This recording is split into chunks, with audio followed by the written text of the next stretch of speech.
Hai, selamat datang di channel gua. Di video kali ini, gua bakalan bahas mengenai Sekai Seiko no Ansatsusa. Video ini adalah kelanjutan dari video sebelumnya.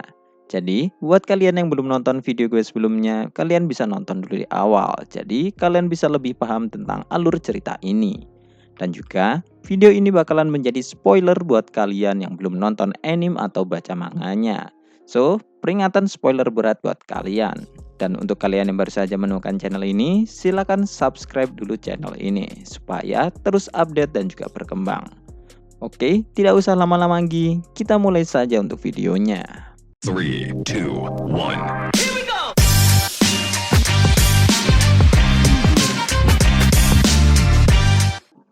Cerita dimulai dengan Luke yang pergi ke festival pendiri untuk menjalankan misi membunuh pangeran.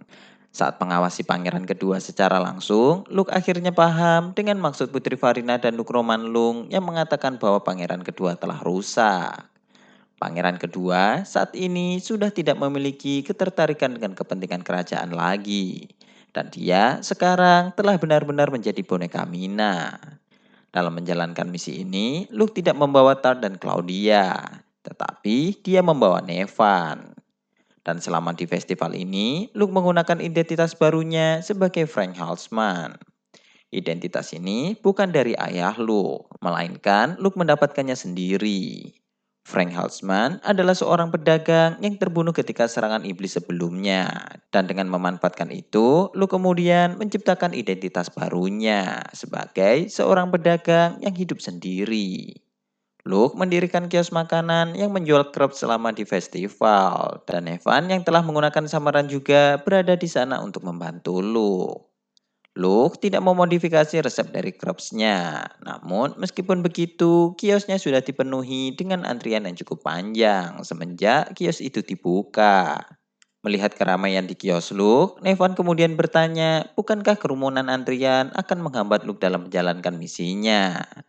Jika dilihat dari luar, mungkin tidak akan ada orang yang menyangka bahwa ada seseorang yang bisa membunuh sambil melayani pelanggan yang cukup ramai. Tetapi, Luke mempunyai rencana lain dengan itu.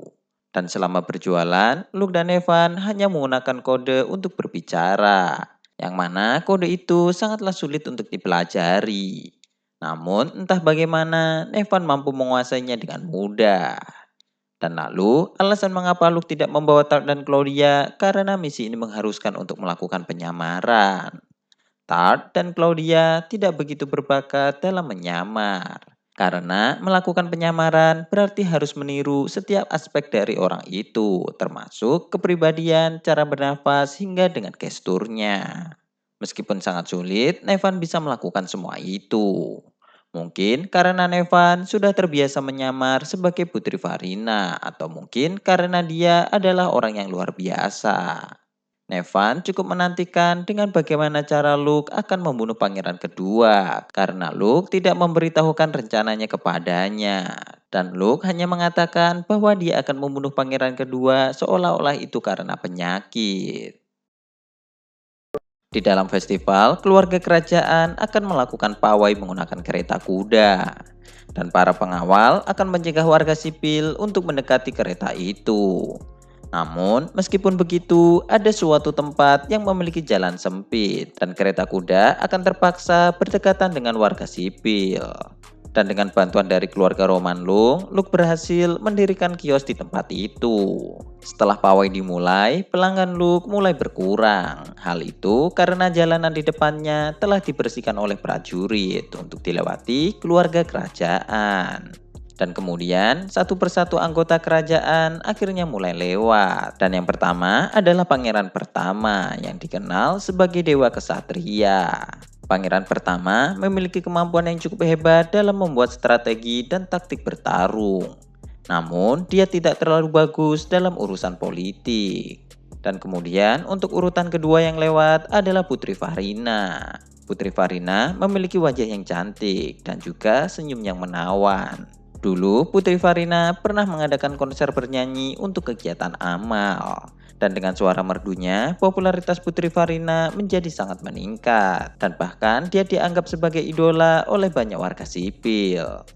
Dan urutan yang terakhir lewat adalah pangeran kedua. Pangeran kedua memiliki reputasi yang cukup baik dalam politik dan diplomasi. Meskipun hal itu bisa diraih karena Putri Farina dan Duk Romanlung. Luke melihat pangeran kedua menggunakan mata tua HD-nya dan menganalisa warna dan panjang kekuatan sihir milik pangeran kedua. Seorang penyihir pasti akan diselimuti oleh kekuatan sihirnya meskipun mereka sedang tidak bertarung. Dan hal itulah alasan mengapa para penyihir tidak mendapatkan luka fatal dari serangan pisau biasa. Meskipun begitu, Luke sebenarnya bisa saja membunuh pangeran kedua menggunakan senapan dari jarak yang jauh. Namun, misi kali ini mengharuskan Luke membunuh pangeran kedua dengan cara yang tidak diketahui oleh siapapun. Setelah pangeran kedua memasuki jarak yang cukup dekat dengan Luke memulai melantunkan rapalan sihir secara sembunyi-sembunyi sambil melayani beberapa pembeli. Setiap penyihir memiliki panjang kekuatan gelombang sihir yang berbeda-beda. Namun, jika ada orang yang menyerang dengan kekuatan sihir yang sesuai dengan panjang gelombang target, maka serangan itu bisa menembus pertahanan target tanpa diketahui. Untuk melakukan serangan itu, Luke dan Claudia telah menciptakan sihir baru. Meskipun pada akhirnya sihir itu tidak akan bisa digunakan oleh orang lain karena sihir itu memerlukan mata tua HD untuk membaca gelombang sihir. Setelah rapalan sihir Luke selesai, sebuah peluru sihir yang tak terlihat kemudian terbang di sebelah leher Luke dan lalu melesat dengan cepat dan menembus leher pangeran kedua. Tidak ada seorang pun yang mengetahui serangan itu dan pangeran kedua hanya memegang lehernya seperti dia tersengat oleh sesuatu. Meskipun tidak akan ada bekas luka apapun pada leher pangeran kedua. Setelah pawai selesai, festival pendiri pun akhirnya berakhir dan semua orang kemudian pergi dari sana. Luke dan Evan kemudian pergi ke penginapan yang disediakan untuk pedagang. Luke saat ini tidak bisa langsung pergi dari ibu kota karena dia saat ini menggunakan identitas sebagai Franz. Dan jika Luke tiba-tiba pergi, hal itu akan menimbulkan sebuah kecurigaan. Melihat situasi saat ini, Nevan memberitahu Luke bahwa ini adalah waktu yang tepat jika Luke ingin berselingkuh. Karena Luke akan tinggal di ibu kota untuk sementara waktu. Tetapi Luke kemudian menolak tawaran Nevan. Dan kemudian mereka berdua pergi ke sebuah restoran dengan ruangan pribadi untuk membicarakan sesuatu. Di dalam ruangan itu, Nevan lalu bertanya apakah yang akan Luke lakukan karena pangeran kedua masihlah hidup. Mendengar itu, Luke kemudian menjawabnya bahwa pangeran kedua akan segera mati di dalam kamarnya. Sebelumnya, Luke telah menyerang pangeran kedua menggunakan sebuah jarum setebal rambut dari peralatan yang dia sembunyikan di dalam kios yang Luke dirikan. Jarum itu memiliki racun yang menyerang arteri pada leher dan akan menyebabkan sebuah serangan jantung. Dan karena itulah, pangeran akan mati di dalam kamarnya sendiri. Dan mengingat betapa ketatnya ruangan itu dijaga, maka bisa dipastikan bahwa kematian pangeran kedua akan dianggap karena penyakit. Mendengar penjelasan Luke, Nevan kemudian terlihat menjadi cukup senang. Dan setelah mereka berdua selesai makan, Nevan menggandeng tangan Luke untuk kembali ke penginapan. Luke terus berhati-hati dengan Nevan karena tidak hanya tangan Luke saat ini menempel pada opainya, namun parfum Nevan mengandung zat perangsang. Keesokan harinya, pengumuman mengenai kematian pangeran kedua karena penyakit akhirnya telah tersebar ke seluruh ibu kota. Setelah kabar itu tersebar, Luke dan Nevan akhirnya pergi dari ibu kota dan bertemu dengan Duk Romanlung di kota sebelah. Sebelum menemui Duk Romanlung, Luke menghancurkan peralatan yang dia gunakan untuk membunuh pangeran kedua supaya Duk Romanlung tidak melakukan penelitian terhadap alat itu. Duk Romanlung sangat kagum dengan kemampuan Luke. Dia memuji Luke karena bisa membunuh pangeran kedua tanpa adanya jejak pembunuhan. Duk Romanlung lalu memberikan hadiah untuk prestasi yang sudah dicapai Luke. Dan sebelum Luke pergi, Duk Romanlung bertanya tentang kapan dia akan mendapatkan cucunya. Luke menjawabnya bahwa dia tidak tahu akan hal itu. Sementara Evan yang berada di sampingnya meminta maaf kepada Duk Romanlung karena usaha rayuannya telah gagal. Awalnya, Duk Romanlung mengira bahwa Luke adalah penyuka sejenis. Namun, meskipun mempertimbangkan kemungkinan itu, Duk Romanlung masih mengatakan bahwa hal itu akan terbukti atau tidak setelah Luke dan Evan sudah kembali ke akademi. Akademi akan segera dibuka lagi, dan nampaknya Nevan akan mulai menyerang Luke saat berada di sana. Setelah berpisah dengan Duke Romanlung dan Nevan, Luke kemudian pergi ke sebuah restoran kelas atas. Dan di sana sudah ada Maha yang menunggunya untuk memulai kencan mereka. Natural You juga berpartisipasi di dalam festival pendiri. Jadi tidak aneh jika Maha berada di sekitar ibu kota. Luke dan Maha kemudian makan sambil mengobrolkan beberapa hal. Akhir-akhir ini, beberapa orang telah mencoba mendekati Natural You, dan bahkan ada seorang putri kerajaan yang mencoba menggunakan kekuasaannya untuk membuat Natural You mengirimkan pelembab dan coklat kepadanya dalam jumlah yang sangat besar. Meskipun pada akhirnya permasalahan itu sudah bisa diatasi oleh Luke dan Maha. Selama makan, Luke terus memuji Maha, karena Maha sudah melakukan yang terbaik untuk kepentingan Luke. Setelah beberapa saat, topik pembicaraan mereka berdua berpindah tentang Count Granville dan juga Naois. Sesuai permintaan Luke, Maha sudah menyelidiki mereka berdua. Dan berdasarkan laporan Maha, Naois nampaknya telah membuang kebanggaannya sebagai kesatria. Karena Naois telah melanggar janji yang dibuat dengan Luke untuk tidak mendekati Mina. Luke tahu bahwa Naois haus akan kekuatan. Namun, Luke tidak menyangka bahwa Naois rela bekerja sama dengan iblis untuk mendapatkan kekuatan. Luke berpikir bahwa seharusnya Naois tidak mengetahui identitas Mina. Namun, mengingat Naois dan Mina saat ini menghilang secara bersamaan, membuat Luke menjadi sangat curiga. Dan Luke kemudian meminta Maha untuk mencari tahu keberadaan Naois dan Mina sekarang. Setelah itu, Luke menaruh kertas yang berisikan laporan itu di atas meja dan mulai berfokus dengan kencan bersama Maha. Berkencan dengan Maha sangatlah berbeda dengan ketika berkencan dengan Tart dan Claudia.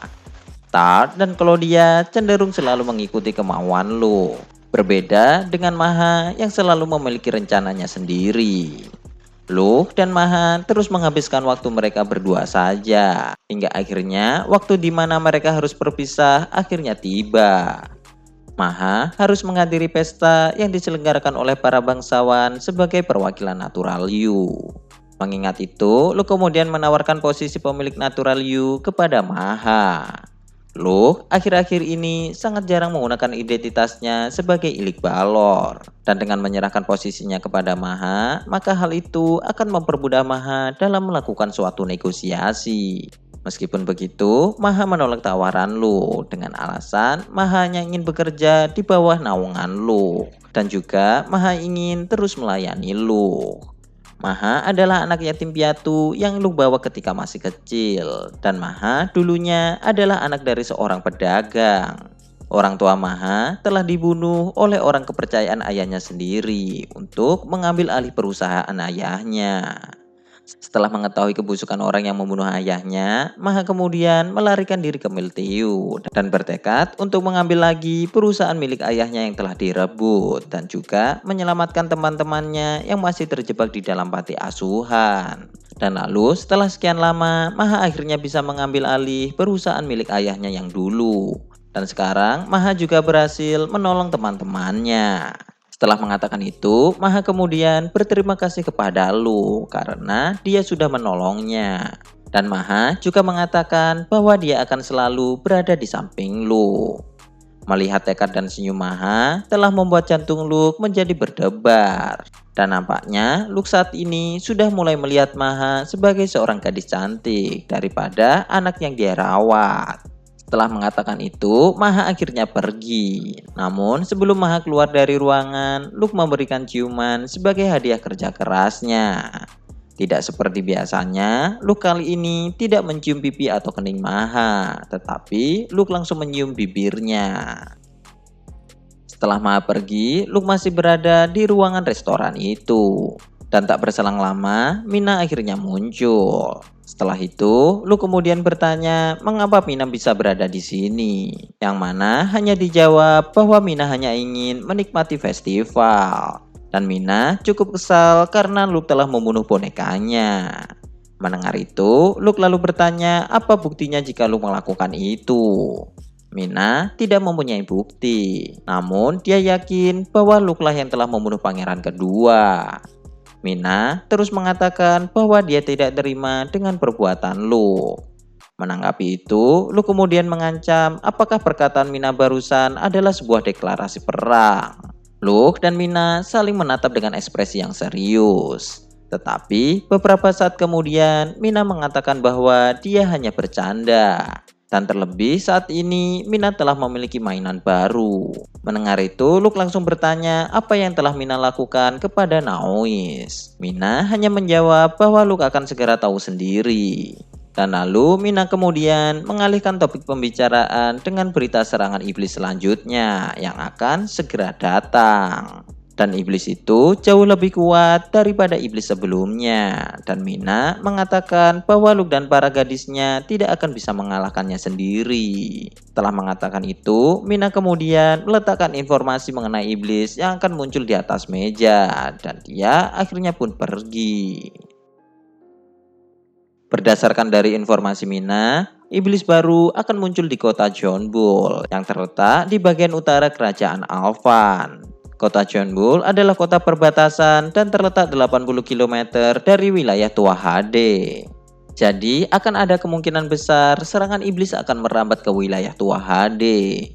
Mengingat jumlah jiwa manusia yang dibutuhkan untuk membuat buah kehidupan sangatlah banyak. Serangan iblis akan terjadi 3 hari lagi. Jadi Luke, Tart, Claudia, dan Evan segera pergi ke kota itu untuk melakukan persiapan. Meskipun Luke memiliki informasi yang bahkan keluarga Roman Lung tidak miliki, Evan nampak tetap diam dan tidak menanyakan itu kepada Luke. Karena Evan sudah yakin bahwa Luke tidak akan memberitahukannya.